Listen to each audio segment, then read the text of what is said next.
6 күнү Кыргызстандын негизги үмүтү болгон күрөш курама командасы олимпиадалык беттештерге чыкты. Биринчи күнү килемге Жоламан Шаршембеков менен Мээрим Жуманазарова чыгышты. Жоламандын алгачкы атандашы казакстандык спортчу Айдос Султангали болду. Буга чейин Жоламан казак балбону менен 3 жолу жолугуп, 3 беттеште тең жеңип алган.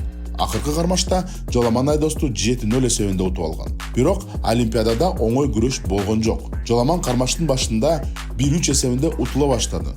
Бирок беттештин экинчи жарымында 6 упай алып, жыйынтыгында 6-3 эсебинде жеңишке жетти. Бул күрөш бир топ кыргызстандык күйөрмандарды бир топ толкундатты. Мээрим Жуманазарова монголиялык спортчу Делгарма Энсайхан менен күрөшкө чыкты. Биринчи периодтун жыйынтыгы боюнча Мээрим 0-3 эсебинде утулуп жаткан. Бирок ал таймаштын нугун буруп, экинчи периодта 8 упайга ээ болуп, 8-3 эсебинде жеңишке жетти. Чейрек финалда Жоламан Шаршембеков румыниялык балбан Разван Арунутту 9-0 эсебинде утуп алды. Мээрим Жуманазарова болсо күйөрмандарын валерьянканы кашыктап ичкенге чейин алып барды. Жапон Ноноки Озакеге 4-6 эсебинде утулуп баратып, Мээрим беттештин акыркы секундаларында дароо 4 упайга ээ болуп, 8-6 эсебинде жеңишти тартып алды.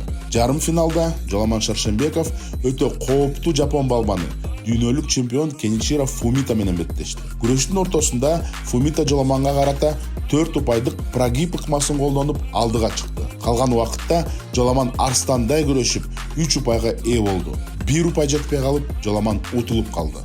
Жоламандын желегин Мээрим Жуманазарова көтөрүп финалга чыгууга жетишти. Мээрим бул жылы эч кимге утулбаган нигериялык Терминатор деген наамга ээ болгон Блессинг Обордудуду ачуу спортчуну 3-1 эсебинде утуп алды. Эми алтын кыз финалда алтын медал үчүн күрөшөт.